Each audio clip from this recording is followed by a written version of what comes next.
प्रिय दर्शकों, मैं आप सबका इस क्रमबद्ध बाइबल अध्ययन कार्यक्रम सत्य वचन में हार्दिक स्वागत करती हूँ। मुझे आशा है कि आप सब इस अध्ययन के द्वारा आत्मिक लाभ प्राप्त कर रहे हैं। पिछले अध्ययन में इजरायली लोग सिनै पर्वत के समीप पहुंच जाते हैं। मूसा परमेश्वर का संदेश सुनाता है तथा इस्राएल के लोग परमेश्वर से मिलने के लिए स्वयं को तैयार करते हैं। आज के अध्ययन में हम निर्गमन की पुस्तक के अध्याय 20 के पहले पद से 7वें पद तक का अध्ययन करेंगे, जिसमें हम सीखेंगे कि 10 आज्ञाओं का दिया जाना, परमेश्वर के दर्शन का लोगों पर प्रभाव और वेदी के संदर्भ में निर्देश दिया जाना। तो आइए दर्शकों, परमेश्वर के दास के द्वारा इन सब गहरी बातों को समझें। यह कार्यक्रम विशेष तौर पर ईसाई समुदाय के लिए बनाया गया है तथा यह पवित्र बाइबल की शिक्षाओं के आधार पर उनके विश्वास को मजबूत करने और आध्यात्मिक विकास को बढ़ावा देने के लिए बनाया गया है। हमारा उद्देश्य किसी दूसरे धर्म, पंथ, मत या विश्वास प्रणाली को उसकी आलोचना करना, उसका विरोध करना या उसे नीचे दिखाना नहीं है। हम सभी धर्मों और समुदायों का गहरा सम्मान करते हैं और इस कार्यक्रम में ऐसी कोई बात नहीं है जिसका उद्देश्य किसी की भावनाओं, विश्वास या आस्था को ठेस पहुंचाना या उनका अनादर करना हो। धन्यवाद।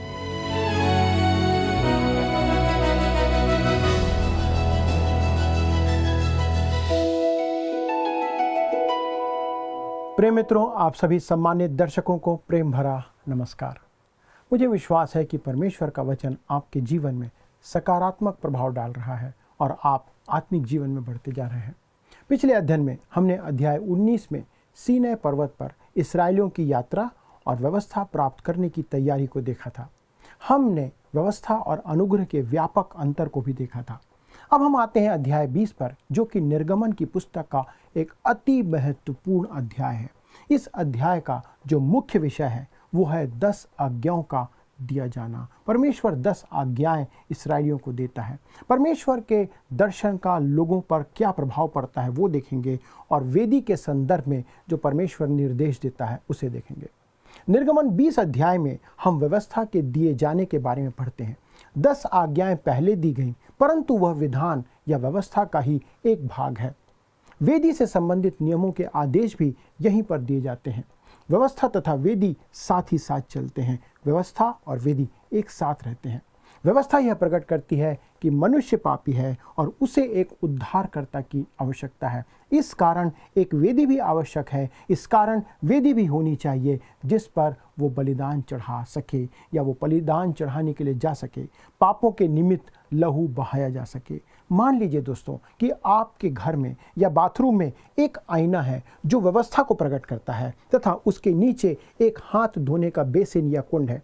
दोस्तों, आप अपना मुंह आईने में नहीं धोते हैं, आप केवल चेहरे की गंदगी उस आईने में, उस मिरर में देखते हैं। उसी प्रकार व्यवस्था वह आईना है, मिरर है जो हमारे पापों को प्रकट करता है तथा उस आईने के नीचे जो कुंड है, जो बेसिन है, आप उसमें अपने हाथ और मुंह को धोते हैं उसमें देखकर। जैसे उस गीत के बोल कहते हैं, हम सब उस गीत को गाते हैं। अक्सर हमारी कलीसियाओं में प्रभु भोज के समय हम गाते हैं, इमानुएल के लहू से एक सोता बहा है, जब उसमें डूबते पापी लोग रंग पाप का छूटता है। ये है वो सोता जो हमारे लिए बहाया गया। दोस्तों, 10 आज्ञाओं के दिए जाने को यहाँ पर अब हम देखते हैं। इस्राएल के लोगों को जो व्यवस्था दी गई थी उसका पहला भाग 10 आज्ञाएं था, जो नैतिक नियम है। नैतिक नियमों को परमेश्वर देता है। तो आइए हम आगे बढ़ते हैं और पढ़ते हैं निर्गमन 20 अध्याय पद 1 और 2, जहाँ पर लिखा है, तब परमेश्वर ने ये सब वचन कहे, मैं तेरा परमेश्वर यहोवा हूँ जो तुझे दासत्व के घर अर्थात मिस्र देश से निकाल लाया है। दोस्तों, परमेश्वर उनसे कहते हैं कि मैं तुझे दासत्व के घर अर्थात मिस्र देश से निकाल लाया। उस आधार पर मैं तुम्हें अपनी व्यवस्था देना चाहता हूँ, जिस आधार पर मैंने लाया है। इस्राएल ने परमेश्वर से व्यवस्था की मांग की और परमेश्वर ने उन्हें व्यवस्था देकर अनुग्रहित किया तथा परमेश्वर ने उन्हें सबसे पहले 10 आज्ञाएं दी। दोस्तों, 10 आज्ञाओं पर मनन करते समय हमें कुछ बातों का ध्यान रखना होगा। सबसे पहला है नई नैतिकता। नई नैतिकता का अस्तित्व व्यवस्था के दिए जाने से भी पहले का है। वास्तव में इसका आरंभ अदन की वाटिका में हुआ था। आदम ने परमेश्वर की आज्ञा उल्लंघन किया। नई नैतिकता जल प्रलय के पहले और जल प्रलय के बाद में भी अस्तित्व में थी। हमें यह सोचना अच्छा लगता है कि हम पापी तो हैं, परंतु फिर भी हम सभ्य और सुधरे हुए लोग हैं। बहुत से लोग ऐसा सोचते हैं। हमारे सामने 10 आज्ञाओं के रूप में परमेश्वर का एक स्तर, एक लेवल दिया गया है। कोई भी इन 10 आज्ञाओं के साथ खेल तमाशा नहीं कर सकता, उसे मजाक नहीं बना सकता। कोई भी मनुष्य परमेश्वर द्वारा दी गई इन 10 आज्ञाओं के साथ खिलवाड़ करके परमेश्वर के दंड से कभी नहीं बच सकता। हमें इसे गंभीरता से लेना होगा। प्रत्येक प्रचारक जो परमेश्वर के अनुग्रह की शिक्षा देता है तथा विश्वास द्वारा उद्धार प्राप्त करने के दृष्टिकोण को सही रीति से समझाता है, वो व्यवस्था के सर्वोच्च स्तर को भी समझता है। कहने का मतलब ये कि यदि आप व्यवस्था की गंभीरता को नहीं समझते हैं तो आप कभी भी अनुग्रह का प्रचार नहीं कर सकते। पौलुस इस समस्या का उत्तर रोमियो की पत्री के 6वें अध्याय के पहले 2 पदों में देते हुए कहता है, तो हम क्या कहें? क्या हम पाप करते रहें कि अनुग्रह बहुत हो? कदापि नहीं। हम जब पाप के लिए मर गए तो फिर आगे को उसमें कैसे जीवन बिताएं? दोस्तों, यदि आप सोचते हैं कि आप पाप करते रहें और स्वेच्छा से 10 आज्ञाओं को भी तोड़ते हैं, तो फिर याद रखें कि आप परमेश्वर के अनुग्रह द्वारा बचाए हुए नहीं हैं, या अब तक उसके अनुग्रह के द्वारा बचाए जाने पर आप विश्वास नहीं करते हैं। यदि आप वास्तव में उद्धार पाए हुए व्यक्ति हैं तो आप परमेश्वर को प्रसन्न करने के लिए प्रयास करेंगे, उसकी इच्छा पूरी करने के लिए आप आज्ञाओं को मानेंगे, आप 10 आज्ञाओं को पालन करने का प्रयास करेंगे और आप प्रकट करेंगे कि आप परमेश्वर से प्रेम करते हैं। इसलिए दोस्तों, मेरा मानना है कि प्रत्येक प्रचारक, प्रत्येक व्यक्ति जो परमेश्वर के अनुग्रह के द्वारा उद्धार का प्रचार करता है, वो परमेश्वर की व्यवस्था के प्रति श्रद्धा रखता है, आस्था रखता है, उसको आदर देता है। जैसा भजन संहिता 119 के पद 97 में भजनकार कहता है, आहा मैं तेरी व्यवस्था से कैसे प्रीति रखता हूँ, दिन भर मेरा ध्यान उसी पर लगा रहता है। आपका ध्यान दिन भर इस व्यवस्था पर लगा रहना चाहिए। अब प्रश्न उठता है, व्यवस्था क्या है? What is law? किसी ने उसे परिभाषित करते हुए उसे परमेश्वर के ध्यान से सुनिए, किसी ने इस व्यवस्था को परिभाषित करते हुए उसे अर्थात व्यवस्था को परमेश्वर के मन के विचारों का लिखित रूप कहा है। दोस्तों, यह अपूर्ण परिभाषा है, मेरे अनुसार यह पूर्ण नहीं है। वास्तव में इस बात को सुनिए, परमेश्वर के मन के विचारों के अनुसार एक मनुष्य को कैसा होना चाहिए, आपको और मुझको कैसा होना चाहिए, यह ही व्यवस्था है लिखित रूप में। व्यवस्था में दया और अनुग्रह नहीं होता है, इस बात को ध्यान रखिए। व्यवस्था में दया नहीं है, अनुग्रह नहीं है। व्यवस्था परमेश्वर की पवित्र इच्छा का प्रकटीकरण है कि परमेश्वर की पवित्र इच्छा क्या है। भजनकार भजन संहिता 19 के पद 7 में कहता है, यहोवा की व्यवस्था खरी है, वह प्राणों को बहाल कर देती है। यहोवा के नियम विश्वास योग्य हैं, साधारण लोगों को बुद्धिमान बना देते हैं। व्यवस्था आपसे सिद्धता की मांग करती है, व्यवस्था आपसे पूर्ण आज्ञाकारिता की मांग करती है। ये व्यवस्था की डिमांड है, क्योंकि यहोवा की व्यवस्था सिद्ध है और उसे पूरा करना हमारे लिए आवश्यक है। साथ ही यहोवा की व्यवस्था सटीक है, परफेक्ट है। दोस्तों, सही और गलत के संबंध में हमारी जो धारणा है हमारे वातावरण से प्रभावित होती है, कि हम किस माहौल में रहते हैं वो प्रभावित करता है। इसका वास्तविक कारण हमारा पतित स्वभाव है। व्यवस्था परमेश्वर का प्रकाशन है। परमेश्वर ने सही और गलत के बीच एक सीमा रेखा खींची है। दोस्तों, आप कैसे जानेंगे कि सही क्या है, गलत क्या है? परमेश्वर ही हमें बताता है कि सही क्या है और गलत क्या है। झूठ बोलना और चोरी करना क्यों गलत है, इस बात को जानना आवश्यक है। क्यों? क्योंकि परमेश्वर कहता है कि ये गलत है, व्यवस्था कहती है गलत है, बाइबल कहती है कि ये गलत है। आप कह सकते हैं कि मानव समाज की भलाई के लिए यह अच्छा है, यकीनन यह अच्छा है, परंतु व्यवस्था निसंदेह भली होगी यदि मनुष्य उसका पालन करे। तब कोई भी नियम यदि पालन ना किया जाए तो किसी काम का नहीं। मनुष्य व्यवस्था का पालन नहीं कर सकता, बाइबल बताती है, परमेश्वर बताता है। दोस्तों, एक वक्त था जब मनुष्य का शब्द ही उसका भरोसा समझा जाता था। उसने कह दिया तो लोग मान लेते थे कि ये सही है, परंतु अब वो समय नहीं रहा। व्यवस्था मानक आचरण के लिए एक आदर्श है कि हमें कैसा जीवन जीना चाहिए। चोरी करना, झूठ बोलना, व्यभिचार करना गलत है। क्यों? क्योंकि परमेश्वर कहता है कि ये गलत है। आप इसी रीति से डिसाइड करते हैं, निर्णय लेते हैं कि सही क्या है, गलत क्या है।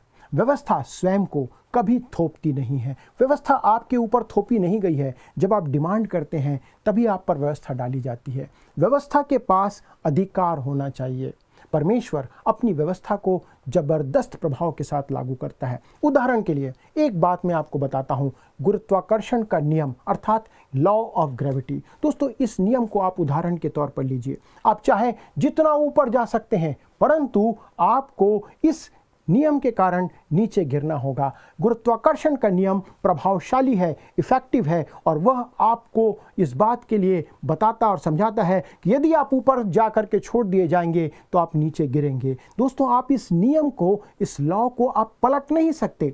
आप ऐसा विचार कर सकते हैं, परंतु ऐसा कभी आप कर नहीं सकते। उसी प्रकार बहुत से लोग सोचते हैं कि वे 10 आज्ञाओं को तोड़कर बच सकते हैं, परंतु ऐसा कभी नहीं होगा। इस बात पर मुझे एक सरफिरे व्यक्ति की कहानी याद आती है जो कि अखबार में छपी थी, जो किसी शहर की 120 मंजिल इमारत पर चढ़ गया और वहां से कूद पड़ा। जब वह नीचे गिर रहा था तब 70वीं मंजिल पर एक व्यक्ति ने खिड़की खोला और उसको देख करके उससे पूछा कि तुम्हें कैसा लग रहा है।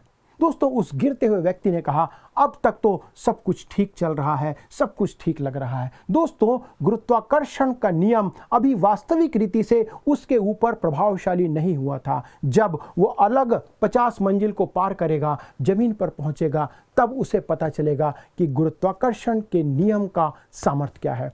सबसे दिलचस्प बात यह है दोस्तों कि किसी नियम को नियम होने के लिए उसे लागू करना आवश्यक है, वो नियम को इन्फोर्स करना आवश्यक है। अतः इस कारण परमेश्वर कहता है, यहेजकेल की पुस्तक 18 अध्याय पद 4 में लिखा है, इसलिए जो प्राणी पाप करे वही मर जाएगा। व्यवस्था को लागू किया जाना चाहिए तथा नियम अर्थात व्यवस्था तोड़ने वालों को सजा मिलनी चाहिए। दोस्तों, एक और दृष्टिकोण को सुधारने की यहाँ पर आवश्यकता है, जो व्यवस्था और अनुग्रह को मिला जुला कर एक ही पद्धति में ढालना है या ढाला जाता है। लोग इन दोनों को एक साथ मिला देते हैं, व्यवस्था को और अनुग्रह को। व्यवस्था और अनुग्रह को मिलाकर एक ही पद्धति में डालने का अर्थ है व्यवस्था का जो वैभव है, उसकी जो ग्रेविटी है और उसके अर्थ को हम समाप्त कर देते हैं। व्यवस्था में प्रेम नहीं होता है। व्यवस्था के अंदर आप प्रेम की अपेक्षा मत करिए। व्यवस्था में अनुग्रह भी नहीं होता है। आपके पास यदि व्यवस्था है, व्यवस्था या नियम है, तो आपको अनुग्रह नहीं मिलेगा। जब अनुग्रह को व्यवस्था के साथ मिलाया जाता है तो उसकी अच्छाई और महिमा समाप्त हो जाती है। आप किसी से व्यवस्था या लॉ और साथ में अनुग्रह दोनों की अपेक्षा नहीं कर सकते। वैसे ही परमेश्वर के साथ भी है। अनुग्रह अपने चमत्कार, आकर्षण और चाहत को तब जा करके खो देता है जब उसे व्यवस्था के साथ मिला दिया जाता है, नियम के साथ मिला दिया जाता है। जब व्यवस्था और अनुग्रह को आप एक साथ जोड़ देते हैं या जोड़ दिया जाता है, तब पापियों की आवश्यकताएं, जो पापी मनुष्य की नीड है, आवश्यकता है, वो पूरी नहीं हो पाती है। व्यवस्था बताती है कि मनुष्य को कैसा होना चाहिए, उसका कंडक्ट, उसका नेचर कैसा होना चाहिए। अनुग्रह बताता है कि परमेश्वर कैसा है, वो आपके लिए क्या कर सकता है। व्यवस्था का वैभव और गरिमा ऐसी वस्तु है जिसे हमें पहचानने की आवश्यकता है कि व्यवस्था क्या कर सकती है और अनुग्रह आपके लिए क्या कर सकता है। व्यवस्था प्रकट करती है कि परमेश्वर कौन है तथा परमेश्वर और मनुष्य के बीच कितनी बड़ी खाई है, कितना बड़ा अंतर है मनुष्य और परमेश्वर के बीच में। इसी बात को पौलुस गलातियों की पत्री अध्याय 4 के पद 21 में पूछते हुए कहता है, तुम जो व्यवस्था के अधीन होना चाहते हो, मुझे बताओ, क्या तुम व्यवस्था की नहीं सुनते? बेहतर होता कि आप व्यवस्था की बात मानते, क्योंकि मनुष्य 10 आज्ञाओं की कसौटी पर परखा गया है और खरा नहीं निकला है। हम कम पाए गए हैं, हम व्यवस्था को पूरी नहीं कर पाते हैं, हम 10 आज्ञाओं को पूरी नहीं कर पाते हैं, इसलिए अनुग्रह दिया गया है। दोस्तों, आप स्वयं की तुलना दूसरों से करके मत देखिए कि वो कितना करता है, आप कितना करते हैं। इस बात से तुलना मत कीजिए। आप परमेश्वर के मापदंड तक कभी नहीं पहुंच सकते। जो परमेश्वर ने स्टैंडर्ड रखा है, जो लेवल बनाया है, उस तक आप और मैं कभी नहीं पहुंच सकते। व्यवस्था यह भी प्रकट करती है कि मनुष्य कौन है। एक बात हमने देखा कि परमेश्वर कौन है, अब व्यवस्था बताती है कि मनुष्य कौन है, और वह स्वयं से परमेश्वर और मनुष्य के बीच की जो दूरी है, ये जो अलगाव है, इसको पाटने में असमर्थ है। आप कभी भी परमेश्वर और आपके बीच की दूरी को कभी कम नहीं कर सकते। उसी प्रकार दोस्तों, रोमियो की पत्री अध्याय 8 के पद 3 में पौलुस कहता है, क्योंकि जो काम व्यवस्था शरीर के कारण दुर्बल होकर ना कर सकी, उसी को परमेश्वर ने किया, अर्थात अपने ही पुत्र को पापमय शरीर की समानता में और पाप बलि होने के लिए भेजकर शरीर में पाप पर दंड की आज्ञा दी। दोस्तों, समस्या व्यवस्था में नहीं है, समस्या हम में है, आप में है, मुझ में है। एक और बात यहाँ पर आती है, जैसा हमने पहले ही देखा था, व्यवस्था एक दर्पण है, एक दर्पण के समान है जो मनुष्य को उसकी संपूर्ण पापी दशा को प्रकट करती है। जब आप व्यवस्था को देखते हैं तो पता चलता है कि आप क्या क्या नहीं कर पा रहे हैं, आप में कितनी कमी है। बहुत से लोग दर्पण में देखकर सोचते हैं कि वे ठीक हैं, बहुत अच्छे दिख रहे हैं। मैं भी अपने आप को जब देखता हूँ तो ऐसा लगता है कि मैं बहुत अच्छा दिख रहा हूँ, बहुत आकर्षक हूँ। दोस्तों, इस बात पर एक कहानी मुझे याद आती है जो बच्चों को सुनाई जाती थी। एक रानी ने दर्पण में देखा, उस आईने में देखा और उस आईने से पूछा, हे दर्पण, मुझे बता कि सबसे सुंदर कौन है। वो चाहती थी कि दर्पण या आईना इस बात को कहे कि उसका नाम लेकर कहे, परंतु उस दर्पण ने उस सच्चाई को प्रकट करते हुए कहा, किसी और का नाम बताया और उसने कहा, हे रानी सुन कि तुझसे सुंदर कोई और है। उसी प्रकार सबसे रोचक बात यह है कि आज बहुत से लोग उस दर्पण को अर्थात परमेश्वर के वचन में व्यवस्था को देखकर वही बात कहते हैं, हे दर्पण, हे व्यवस्था, मुझे यह बता कि सबसे अच्छा कौन है, सबसे सुंदर कौन है। यहाँ पर समस्या यही है दोस्तों कि वे दर्पण के बजाय स्वयं ही उत्तर देते हुए कहते हैं, मैं हूँ, मैं अच्छा हूँ, मैं सही हूँ। दोस्तों, वे सोचते हैं कि व्यवस्था का पालन वे कर रहे हैं, परंतु ऐसा नहीं है। हम कोई भी व्यवस्था का पालन पूरी तरह से नहीं कर सकते। मित्रों, आज आवश्यकता है कि हम दर्पण अर्थात इस व्यवस्था, इस पर ध्यान देकर देखें कि दर्पण अर्थात व्यवस्था क्या उत्तर दे रहा है। हमें बता रहा है कि हम इस व्यवस्था को पालन नहीं कर रहे हैं, हम में कमी है, हम पापी हैं। व्यवस्था ने कभी भी, ध्यान से सुनिए, व्यवस्था ने कभी भी किसी व्यक्ति को पापी नहीं ठहराया। उसने इस तथ्य को, इस सच्चाई को जाहिर किया कि मनुष्य पापी है। जब आप उसमें देखते हैं तो यही प्रकट होता है कि आप पापी हैं। जैसा हमने पहले देखा था, व्यवस्था एक मनुष्य को मसीह के पास लाने के लिए दी गई है। उसके द्वारा आप प्रभु यीशु को जानते हैं और उसके पास आते हैं। हमने जाना था कि व्यवस्था वह शिक्षक है जो बालक का, एक बच्चे का हाथ पकड़कर, हाथ थामकर उसे मसीह यीशु के क्रूस के पास लेकर के आती है और उस बच्चे से कहती है, हे बच्चे, हे बालक, हे बेटे, तुझे एक उद्धारकर्ता की आवश्यकता है क्योंकि तू पापी है। तुझे उद्धार प्राप्त करने के लिए प्रभु यीशु मसीह की ओर देखना होगा। आइए दोस्तों, अब हम 10 आज्ञाओं को देखें। दोस्तों, 10 आज्ञाओं को 2 मुख्य भागों में विभाजित किया गया है। एक भाग परमेश्वर के साथ हमारे संबंध को बताता है या उससे संबंध रखता है, और जो दूसरा भाग है वो हमारे साथ दूसरे मनुष्यों के संबंध से संबंधित रखता है कि हमारा संबंध मनुष्यों के साथ कैसा है। तो आइए हम आगे बढ़ते हैं और पढ़ते हैं निर्गमन 20 अध्याय उसका पद 3 लिखा है, तो मुझे छोड़ दूसरों को ईश्वर करके ना मानना। दोस्तों, यहाँ परमेश्वर अनेक ईश्वरवाद की भर्त्सना कर रहे हैं जिसमें एक से अधिक ईश्वरों पर आस्था प्रकट की जाती है। नास्तिकवाद या परमेश्वर के अस्तित्व का इनकार करने वालों के विरुद्ध कोई आज्ञा बाइबल में नहीं दी गई है, क्योंकि उन दिनों में नास्तिकवाद नहीं था। इसका कारण यह है दोस्तों कि उस समय के लोग सृष्टि और परमेश्वर के वास्तविक प्रकाशन के बहुत करीब थे। वो जानते थे, विश्वास करते थे कि ईश्वर है और एक ईश्वर है जिसने कि इस संसार को बनाया है। नास्तिकवाद का आरंभ राजा दाऊद के समय से देखा जाने लगा, जब उन्हें वचन में मूर्ख की उपाधि दी गई और लोग कहने लगे कि कोई ईश्वर नहीं है। भजन संहिता 53 अध्याय के पद 1 में यही बात लिखी है, मूढ़ ने अर्थात मूर्ख ने अपने मन में कहा, कोई परमेश्वर है ही नहीं। दोस्तों, वे परमेश्वर के अस्तित्व को नकारते हैं, वो डिनाई करते हैं कि परमेश्वर है। आज के समय में एक नास्तिक किसी कॉलेज का प्रोफेसर भी हो सकता है कि वो बहुत पढ़ा लिखा व्यक्ति है, लेकिन वो नास्तिक हो, जो सबसे बुद्धिमान और ज्ञानी समझा जाता है, परंतु परमेश्वर उस व्यक्ति को मूर्ख कहता है क्योंकि वह परमेश्वर के अस्तित्व की सच्चाई का इनकार करता है। आज कितने ऐसे नास्तिक हैं जो कि परमेश्वर के वचन के अनुसार मूर्ख कहे जाते हैं। आजकल बहुत से नास्तिक हैं क्योंकि हम अपनी मूल सृष्टि से बहुत दूर चले गए हैं एवं लोग परमेश्वर के वचन में परमेश्वर के प्रकाशन को स्वीकार करना नहीं चाहते हैं। परमेश्वर ने इस्राएल से कहा था, तू मुझे छोड़ दूसरे को ईश्वर करके ना मानना। परमेश्वर ने उस राष्ट्र को यह निर्देश दिया था, क्योंकि उस समय मनुष्यों के लिए संतुलन बनाए रखना बहुत मुश्किल था। वे नहीं जानते थे। उस समय कई देवताओं की आराधना करना एक आम बात थी, क्योंकि वे वहाँ से निकल कर आए थे। परंतु आज किसी भी देवता की आराधना ना करना अर्थात नास्तिकवाद एक आम बात है। आप देखेंगे कि नास्तिकवाद आज संसार में बढ़ता चला जा रहा है, अर्थात बाइबल के अनुसार मूर्खों की संख्या बढ़ती चली जा रही है। आप जानते हैं दोस्तों कि जो घड़ी होती है उसका पेंडुलम या पेंडुलम क्लॉक, जिसका लोलक जो कैसे झूलता रहता है। दोस्तों, इस आज्ञा में ध्यान देने योग्य बात यही है कि परमेश्वर अनेक ईश्वरवाद, बहुदेववाद की निंदा करता है कि ये सही नहीं है।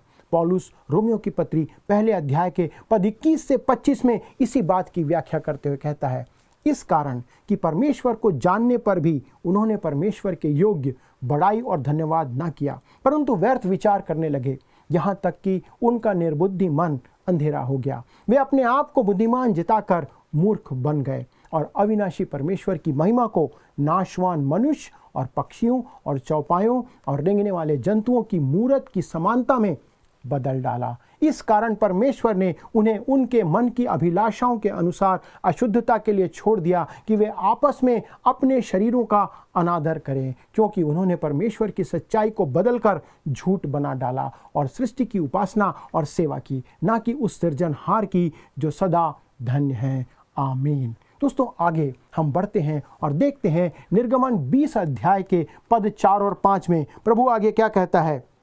तू अपने लिए कोई मूर्ति खोद कर ना बनाना, ना किसी की प्रतिमा बनाना जो आकाश में या पृथ्वी पर या पृथ्वी के जल में है।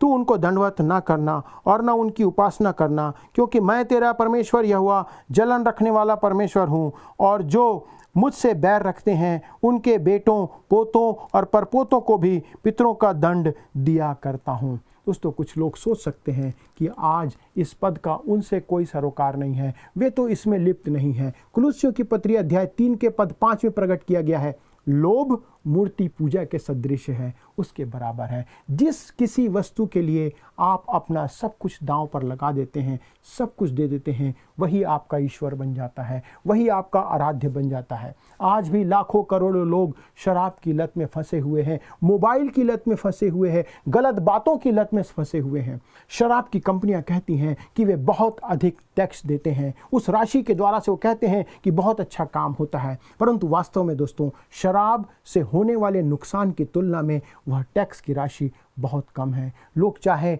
माने या ना माने, अनेक लोग हैं जो आज भी शराब की लत में पड़े हुए हैं, अर्थात वे शराब की आराधना में पड़े हुए हैं। और ऐसी कौन सी लत है जो आपके जीवन में है? आज कुछ लोग सेक्स के पीछे पागल हैं, उनको सिर्फ वही देखने में अच्छा लगता है, उनके मोबाइल और टीवी पर इसी बात को वो देखते हैं दोस्तों। और कुछ लोग हैं जो पैसे के पीछे पागल हैं, अलग अलग चीज़ों के लिए लोग पागल हैं। ऐसी कोई वस्तु जिसमें आप अपना समय, देह, प्राण, आत्मा सब कुछ लगा देते हैं, वो आपका देवता बन जाता है, आपका आराध्य बन जाता है। परमेश्वर का कहना है, तू मुझे छोड़ दूसरे को ईश्वर करके ना मानना। तब पद 6 और 7 में हम आगे देखते हैं, और जो मुझसे प्रेम रखते और मेरी आज्ञाओं को मानते हैं उन हजारों पर करुणा किया करता हूँ। तू अपने परमेश्वर का नाम व्यर्थ ना लेना, क्योंकि जो यहोवा का नाम व्यर्थ ले वह उसको निर्दोष ना ठहराएगा। दोस्तों, परमेश्वर का नाम व्यर्थ में लेने का अर्थ है ईश निंदा या परमेश्वर की निंदा करना। आज के समय में यह आम बात है, परंतु उसकी आज्ञा आज भी वैसी ही है। परमेश्वर का नाम व्यर्थ में लेना पाप है, गलत है, क्योंकि वो परमेश्वर है, वो पवित्र परमेश्वर है। यहाँ हमें शब्दों की कमी महसूस होती है कि हम उसकी पवित्रता को बता सकें, बोल सकें। बहुत से लोग अशुद्ध शब्दों का प्रयोग किए बिना अपनी बातों को, अपनी भावनाओं को व्यक्त नहीं कर पाते। उनकी हर बात में गाली निकलती है। एक व्यक्ति जो कई वर्षों पूर्व अद्भुत रीति से बचाया गया था, उसका जीवन बदल गया था। वो कहने लगा, जब मेरा परिवर्तन हुआ तब मेरा शब्दकोश जितने शब्द में जानता था वो लगभग आधा खाली हो गया, अर्थात उसके मन में अनेक ऐसे बुरे शब्दों का संकलन था जो उसके बाद निकल गया, उनको वो उपयोग नहीं करता था। मित्रों, स्मरण रखें कि परमेश्वर का नाम व्यर्थ नहीं लेना है, और हम जो कुछ भी कहते हैं उसे सावधानी और पवित्रता के साथ कहना, व्यक्त करना चाहिए। आज लोगों की ज़बान इतनी गंदी हो गई है कि उसे सुनने में शर्म आती है, उनकी बातों को सुनने में शर्म आती है। और इस समूह में बहुत से उद्धार प्राप्त मसीही भी आते हैं, परमेश्वर के सेवक भी आते हैं जो गंदे शब्दों का, गालियों का उपयोग करते हैं। हमें अपने शब्दों को नियंत्रण में रखने की आवश्यकता है। आइए प्रार्थना करें कि परमेश्वर का आत्मा हम सभी की सहायता करे कि हम केवल परमेश्वर की ही आराधना करें और अपने वचनों में पवित्रता बनाए रखें। आइए प्रार्थना करें। स्वर्गीय पिता, इस अध्ययन के लिए धन्यवाद देते हैं। विनती करते प्रभु हमारी सहायता करें। हमारी ज़ुबान गंदी है, हम प्रभु आप पर भरोसा नहीं करते, हम आपके अतिरिक्त अन्य चीज़ों को अपना आराध्य मान के चलते हैं। अनुग्रह करना प्रभु कि हम केवल तेरी आराधना करें, तुझको ही भक्ति दें, और साथ ही साथ हमारी ज़ुबान को, हमारे शब्दों को, हमारे पूरे वोकैबुलरी को प्रभु आप पवित्र करें कि जो कुछ हम अपने हृदय से निकालें वो पवित्र हो, पवित्रता के शब्द हों। हमारी सहायता करें, हमारे दर्शकों की सहायता करें। धन्यवाद के साथ विनती यीशु के नाम से मांगते हैं, आमीन। अगले प्रसारण तक परमेश्वर का अनुग्रह, उसकी दया आप पर, आपके पूरे परिवार पर, आपके जीवन पर बनी रहे। प्रभु आपको आशीष दे। प्रिय दर्शकों, बहुत सी बार हमारे जीवन में हमारा सामना ऐसे लोगों से होता है जो ये कोशिश करते हैं कि वे व्यवस्था का पालन करें। वे कोशिश करते हैं बाइबल की पहली जो पुस्तकें हैं उनका पालन करें। कुछ कहते हैं कि वर्ष में सिर्फ एक ही बार प्रभु भोज लेना चाहिए, क्योंकि बाइबल में फसह का पर्व मनाने का निर्देश वर्ष में एक ही बार था। और भी ऐसी कई बातें। प्रियों, पर क्या वो जानते हैं प्रभु यीशु मसीह ने व्यवस्था की हर एक बात को पूरा कर दिया है। अब आपको आवश्यकता नहीं कि आप उसे दोबारा पूरा करने के लिए आगे बढ़ें। अगर आप व्यवस्था को पूरा करते हैं तो ये भी ध्यान रखिएगा कि आपका न्याय भी फिर व्यवस्था से ही किया जाएगा। अगर व्यवस्था उद्धार कर सकती तो प्रभु यीशु मसीह के आने की क्या ज़रूरत थी? क्यों उसे क्रूस की कठिनतम मृत्यु को सहना पड़ा? क्या आपने कभी सोचा है? आइए अब इन प्रश्नों को देखें, लेकिन इस प्रश्न को ज़रूर सोचिएगा। पिछले प्रश्न क्रमांक 122 का उत्तर जानने का वक्त आ गया है, और जितने लोगों ने ऑप्शन सी कहा था आपका उत्तर बिल्कुल ठीक है। यानी कि ऑप्शन सी का मतलब था एक भी नहीं। बाइबल में व्यवस्था द्वारा उद्धार प्राप्त करने का हमें एक भी उदाहरण नहीं दिया गया, क्योंकि उद्धार परमेश्वर के अनुग्रह से प्राप्त होता है। आज के अध्ययन क्रमांक 123 पर आधारित प्रश्न है, डैश प्रकट करती है कि परमेश्वर के मन के विचारों के अनुसार एक मनुष्य को कैसा होना चाहिए? ए व्यवस्था, बी आज्ञाएं, सी शिक्षाएं, या डी बाइबल? मित्रों, इस प्रश्न का उत्तर हमें कल सुबह 6 बजे से पहले ऑप्शन ए, बी, सी या डी के साथ अपना नाम, पता और स्थान के साथ व्हाट्सएप या SMS कर दीजिएगा। यदि आप इस अध्ययन को दोबारा सुनना या देखना चाहते हैं तो स्क्रीन पर दिए वर्ड साउंड्स टुडे हिंदी लिखकर आप हमारे YouTube पर इसे सुन या देख सकते हैं। अधिक जानकारी और प्रार्थना हेतु आप स्क्रीन पर दिए गए नंबर 9651433397 पर हमें कॉल कीजिए। हमारे परामर्शदाता आपकी सहायता अवश्य करेंगे। धन्यवाद। क्या आपको यह कार्यक्रम पसंद आया? अभी हमें एक मिस कॉल करें और आप अगले विजेता हो सकते हैं।